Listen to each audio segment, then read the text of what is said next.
a Course in Miracles text. We're in chapter 1, verse 14. Miracles bear witness to truth. They are convincing because they arise from conviction.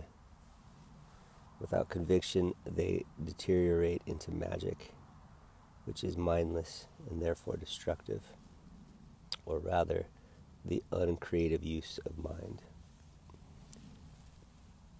So miracles bear witness to truth. The truth is that which never changes. It's the part of us that is already in love and in peace and content. It's the part of us that isn't searching for answers and achievements, trying to make things different. And so it's a subconscious part of us. The conscious part of us is a mind game. The miracles are convincing because they arise from conviction. So I think this means with conviction, it's like I think of conviction as this thing that you're just sure about, but you don't see. You're like, I'm just convinced it's this way, you might say. Mm-hmm. But you can't really just show someone it's this way if you're convinced of this way, because if you could just show them and it was obvious to your senses, it wouldn't be conviction. Right.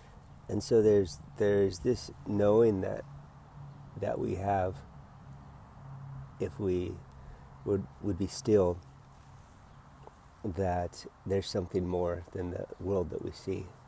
And that's the conviction of truth. And a lot of times we can only get there by just realizing that other things don't work. And if your life is wonderful, then carry on. Life, fully embrace. Don't feel bad about it being wonderful. Embrace it being wonderful. Enjoy the happiness. But if you have some sort of suffering, some consistent frustration, consistent anger, consistent anything less than bliss, it can be quite the blessing, because that's the only reason that we would do anything different. And so I think that a lot of us that have deeper desires are often miserable in some ways, often unsatisfied, searching. And I think happiness is always available, but at the same time, the search is an inner desire for who we are. Know thyself. This conviction deteriorates into magic, and magic is that, once again, you wanted to change the world. If I can make the world different, then I'd be happy. If I can make you different, if I can make it different, right? My job different, my body different, my spouse different, all that stuff. Yeah. Now, it's not bad, but it says mindless. It's mindless, which is destructive. And so, according to the Course, if changing anything in the world at all is rearranging the Titanic as it's going down. It's, you would think, if you rearrange the Titanic, or you make a picture, make a painting and put it on the wall on the Titanic as it's going down, you could think, well, it's a beautiful painting. Why would you call that destructive? So I don't think it's calling anything bad. It's just destructive, or even maybe even you could even say distracted that leads you to keep the idea of destruction and separation, because it's all about either we're connected or we're separated. That's the only two options, and the belief that we're separated is painful and causes suffering and not real. So uncreative use of mind, which would be that the idea that we're separate and have this separate life and separate things can fulfill us. Which in my mind, I'm always kind of sad that none of my wonderful schemes are enough to make me happy. I'm just bummed about it because I think, well, it would be wonderful if I was smart enough and spiritual enough and I forgive enough and, not forgive as in let go and be who I am. Forgive as in like, well, then I would be good enough.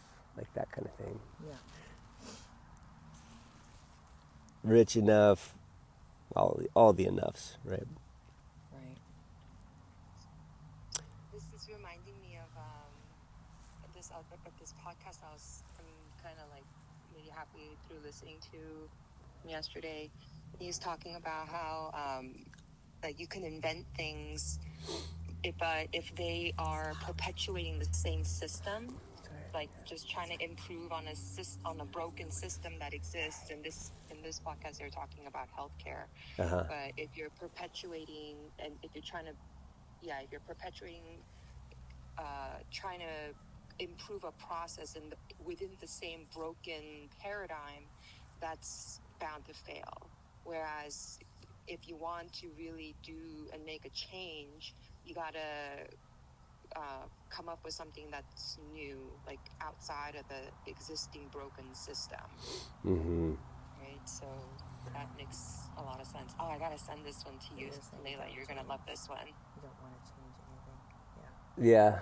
No, it is exactly the same thing. I'm gonna do more. I'm gonna do the thing again, and this time it's gonna work, even though it hasn't worked for 50 years. But I think this time, exactly. If I do this thing different. Oh yeah, that's right. This little if twist. I run with red shoes versus blue shoes. That's the key. The red shoes. Exactly. And it's silly, but it's just what we do all day long. Which, once again, my personality really gets sad about these things because it loves coming up with new things. I as in the personality of Javon, gets so excited about restarting. For example, I love starting over. I love when I have quit a job and I'll start a new company or start a new thing or start a new endeavor or start a new thing. It's very exciting for me. I like it. I like the freedom, and the reason is I think this new thing is going to be better because the new thing is going to lead to more success. Yeah, this massive success that ultimately is going to make me good enough. We have all these stories about what's going to make me happier, and so my stories revolve around something that's going to make me good enough or give me enough for what I don't know, but that's what I'm looking for. Verse 14 or 15. Each day should be devoted to miracles. The purpose of time is to enable you to learn how to use time constructively. It is thus a teaching device and a means to an end. Time will cease when it is no longer useful in facilitating learning. I know. That's a wild concept, that time stops, and that time is actually a physical property that changes based on perspective even. That's the whole theory of relativity. And then you get into light and this experience, the experiences that we have that make time relative. So the point of all that stuff is it's not what we think. It's not this unbreakable structure, and in fact, it's not only relative, but it's completely not real. Okay, can I give you an example? Yeah. So I don't know. yesterday we had a conflict. We got home from vacation at like 11:45, and I had a client that I was going to take at 2. I was going to take her at 3, but I moved her up to 2 because my mother-in-law wanted to come by and hang out. And we're like, hey, come at 4.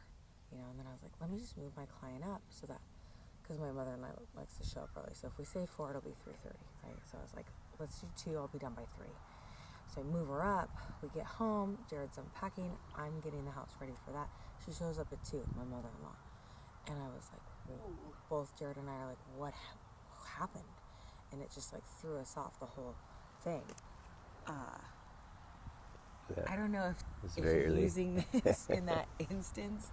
I'm bringing it up because every time we do these lessons, I'm like, how do I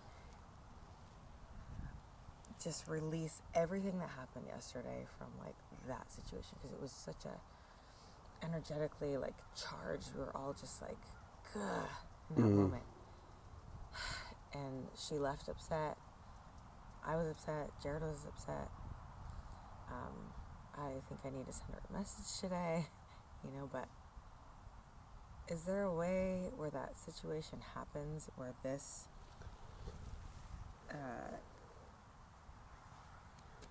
quote or whatever instruction can be utilized? Time will cease when it is no longer useful. So what does that mean? What is useful about time? Well, the thing that's useful about time is it gives us things that we can project our judgment onto. All meaning that we have is just from judgment. Okay, so I was judging the situation like she's here. And it's bad. And it's bad when I could have just said like, hey, I have a client in, 10 minutes. Mm-hmm. I have a client in 5 minutes. Mm-hmm. Make yourself at home. Or yeah. I'm going to be busy for an hour and a half. Yeah. I'm not going to be able to engage with you. But instead, I was like, what are you doing here? Why are you here? You're not supposed to be here right now. Yeah. Time is... uncreative use of mind or miscreation. Yeah. But so my judgment was she's gonna throw me off from what I'm supposed to be doing because she's gonna want to talk, and I'm gonna have to focus my attention on her, or else she's gonna be mad at me. Mm-hmm. But I created the whole thing of her being mad at you for what I was fearful of. Yeah. Because That's of how right. I was talking to her. Yeah, we're always creating the world that we experience. And if we don't like the world we experience, we can create a new one.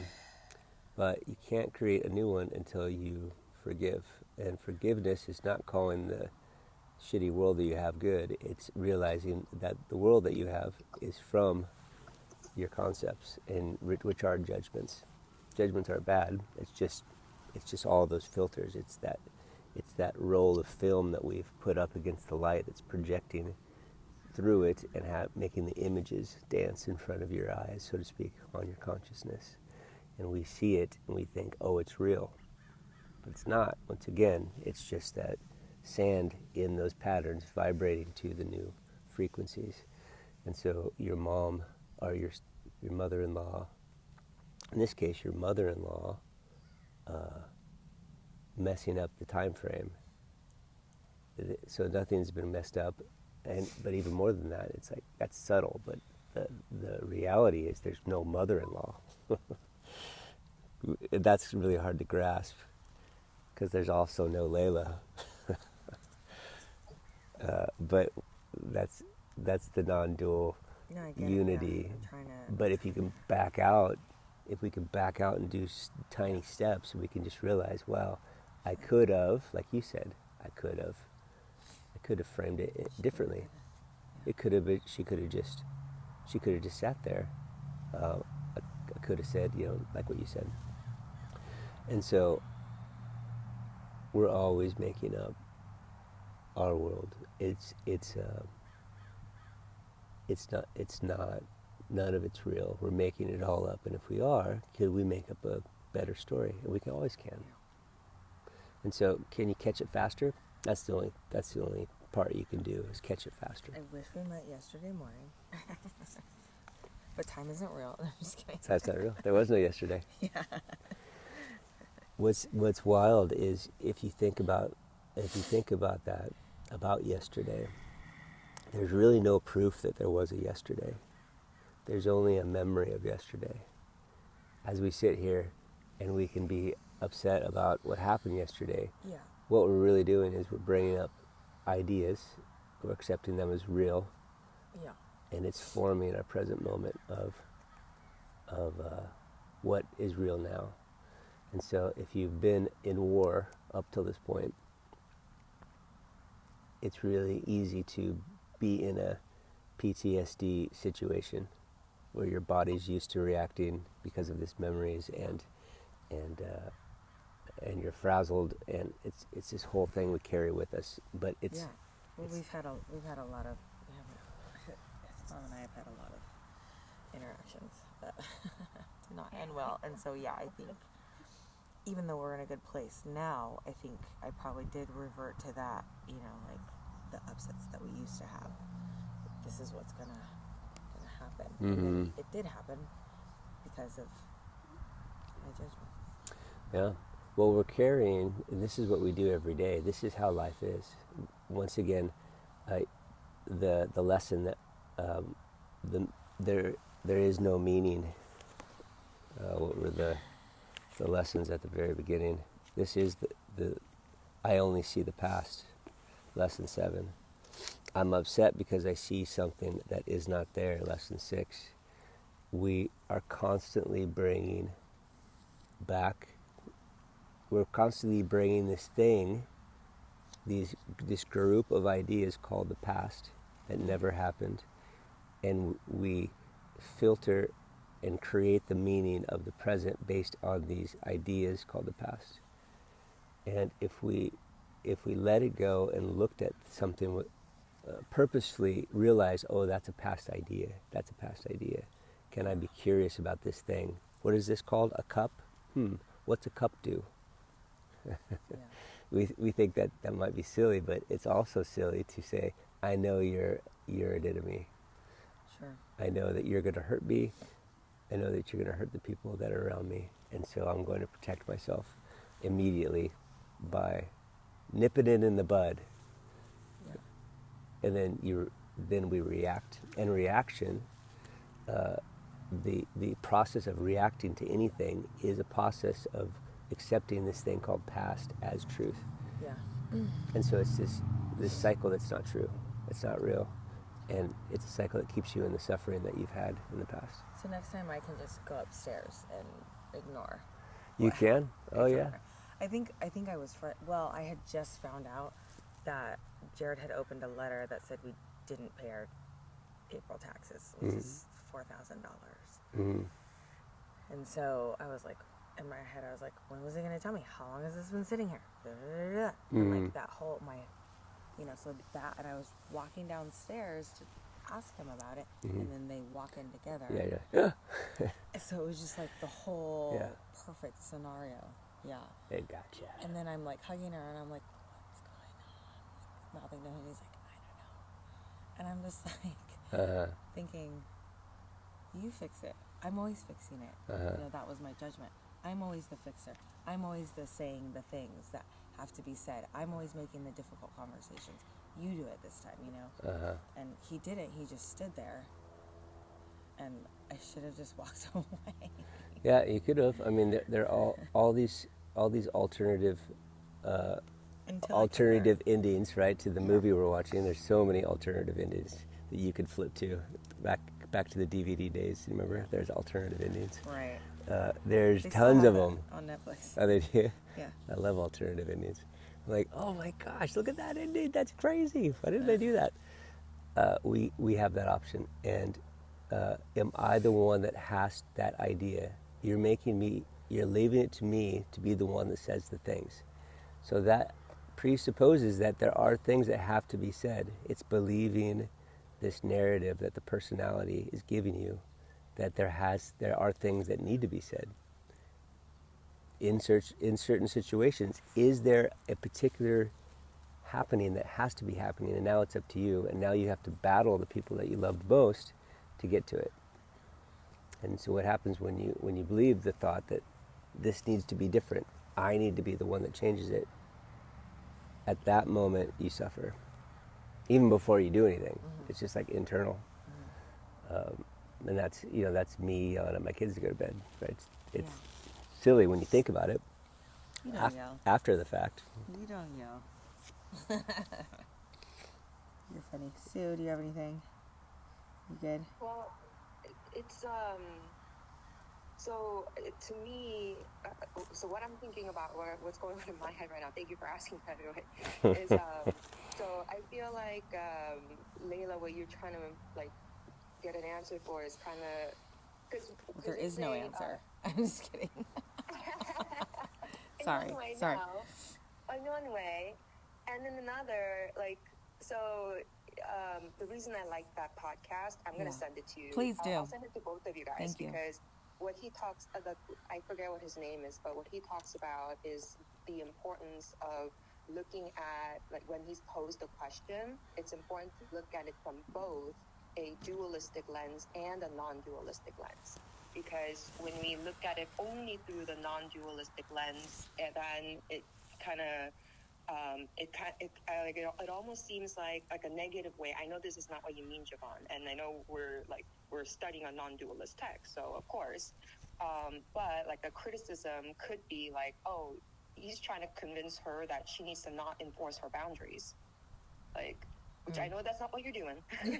that's not the purpose here. Yeah. But like there is like, in order to be a householder, and in order to interact with other people, in order to like be incarnated and like accept that we are here to do something, like we have values. Yeah. Like the only time when unconditional love is an appropriate response really is between a parent and a child, right? Not the child to the parent, not you to your spouse even, because in a romantic relationship there are values that you need to, and those are in essence boundaries. So to just say yes, in a way it is trying to change something, and like there is a necessity to enforce boundaries. So to me, it's like to look at it from just a practical, like dualistic, whatever lens. I feel like, Layla, you're maybe asking like, how can I have enforced my boundary and expressed my boundary better? Yeah. Without having to. Yeah. Go ahead. Sorry. Yeah. Yeah, like without getting upset, without even having to walk away and avoid it completely, like the middle ground.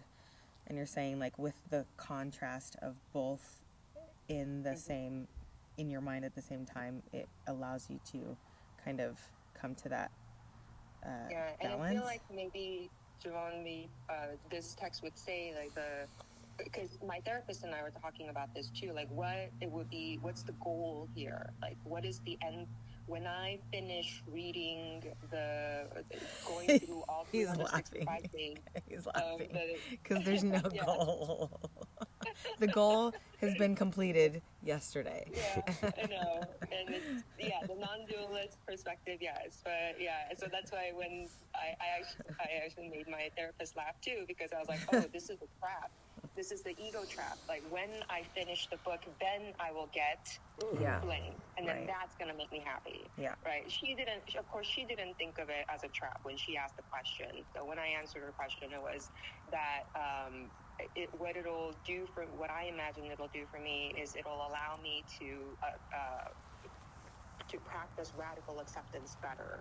So to come back to your example, Layla, it would be being able to recognize in the moment as you feel the anger and the discomfort of somebody violating your boundary and value of doing what you say and saying what you mean and doing what you say, like keeping a promise and respecting that before we've made this promise, there's things that I'm going to have to do, and like having your time respected.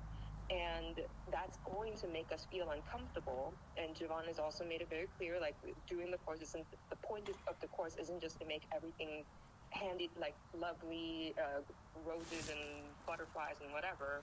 Like pain is part of life, but suffering is the resistance of it. So it would be being able to recognize in the moment that you are suffering,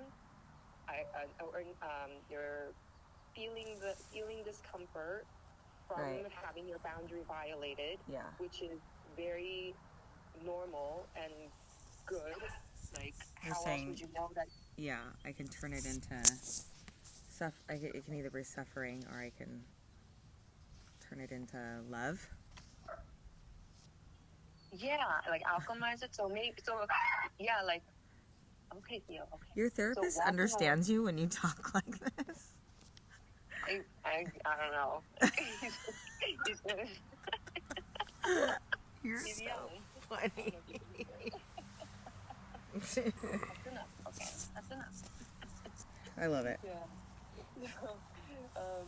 Yeah.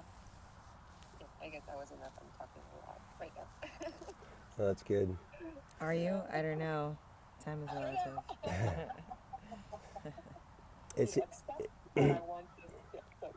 It's just important to remember that there aren't good and there aren't bad things. There are preferred outcomes, but all the good and the bad things that happen in life are, I only know from my judgment, and those very same things could be good or bad. And in fact, they switch back and forth for us. Sorry, right before you said, I know from my judgment, there aren't good or bad things. And so the mother-in-law showing up isn't a good or isn't a bad thing. But in the moment that I judge it bad, then that's when I start to suffer. And it doesn't mean that you can't try to get your agenda done. Once again, getting your agenda is also not a good or a bad thing. It's not a bad thing to push for your agenda to happen. In fact, that's the only thing we're doing in life is pushing agendas, really. I mean, unless you want to sit in the cave or just go along with everything completely. But people kind of get bothered by that if you have no opinion. So it's okay to have an opinion. People love you have an opinion and all that stuff. This is the initial benefit of the course is things don't bother you. It's fine. You can push and push and push and not be bothered. They're not synonymous. To push an agenda doesn't have to create suffering. Like you just said, Sue, the suffering comes from resisting the pain. Pain's a wonderful thing. It's a great indicator. We're stoked with pain if we're working out super hard. If you're an athlete, because you're like, oh wow, I've got a great workout. I know it's working because my muscles hurt. The pain is only bad if we have a judgment that it's bad, and then it becomes suffering. So as we're doing this thing called life, we're in the middle of it. It's just a matter of us making up stories that are more pleasant as we try to achieve our agendas. Like, oh, my mother-in-law's here. She can help with the dishes. Yeah. Well, and then you could also you can start to narrate your internal dialogue. That's very helpful. Yeah, I'm wondering how I get there. Well, you don't have to filter it. You could also... I think I need to pause. You can totally pause. I need to find a way to pause. That's going to help me. You can go by yourself and sit in a room until you get, like with my mom, for example, I just don't engage, and she trips out, and she'll call me 10 times and text me 100 times, and where are you okay? Are you okay? Are you okay? Over and over and over again. And she has an agenda, something that's always in my judgment petty, and then I just don't answer her because I can't do it in a way that's peaceful. I just don't have it in me. I want to yell at her. And so that I just don't engage until I settle down internally. Yeah. And that's not, whatever. It's not a real fight. It's me fighting myself in my mind. But it's a better option than engaging into the miscreation of suffering. Sure. Yeah. Versus the miscreation, so to speak, according to the course of a happy life. It's a made-up life too. Both of them are made up. So anyway, with Sue talking about boundaries are great. Make them up. It's fine. But if you make up a boundary and you suffer because of the boundary that you're fighting for, why are we doing that? Ah, if people do not respect my boundary, then I am wrong and bad and not worthy of respect. That's what's Yeah, causing exactly. the Or conflict. or Yeah. or what if they do respect your boundary? Now you're just obsessed about your boundary and you're stressing out about it. Like, oh, I gotta keep my boundaries clear. I gotta keep my boundaries clear. Yeah. It's like, it's Those all cycles. it's Boundaries are what's gonna. Yeah. it's like what's the purpose of the course? The course is to let it go so that we Yeah. can just be okay. Sure. We are gonna be okay. We can't become okay. Yeah. That's the purpose, is to realize we can't become anything because we already are. There's no achievement that's going to get us there ever, and it's sad because I love that. But why is it sad? Well, it's sad because I love the romantic idea of the thing that's going to happen that's going to be so perfect. If it were different, if this would have happened different, like all that stuff. And as life happens, it's good. It's great. I mean, let's do it. It's fun. I watch movies because they're interesting and dynamic and surprising. That's what I get every day in life. Like I love it and I fight it. We love the fight the love. We do it all. So for Layla, walking away would have been probably the easiest at the time. I'm learning to not do that. Like I've in most instances, like even when I came back to Jared, he thought I was gonna be like super upset about it, and we just talked it out for like a second. And I mean, honestly, the first thing I did was apologize to him, which I know that is not me normally. So I feel like, you know, where I've come a long way from the person that I was, and I'm getting there. But yeah, so right now, the easiest thing to do is to walk away. But you know, my goal. Just kidding. No, but I think I have to achieve. No, but I think the more, you know, welcoming those instances where I'm uncomfortable, and being excited about that and turning that into a happy thought, like, oh, this is an opportunity for me to do something that I'm excited to do. That's not, you know, Yeah. the old me. I don't know. Yeah. Thank you for the opportunity to forgive. OTF. Opportunity to forgive. Oh, here's another OTF. Wow, what a blessing. OTF. It's like WTF. Yeah. OTF. It's like, oh, look at you giving me another opportunity to forgive. Yes. Thank you. Oh my gosh. I know. You must have suffered your whole life being an asshole to come like this so that I can have this opportunity. You're such a sweet person. To give up a whole incarnation to be so horrible. Wow, what a sacrifice. Stupid.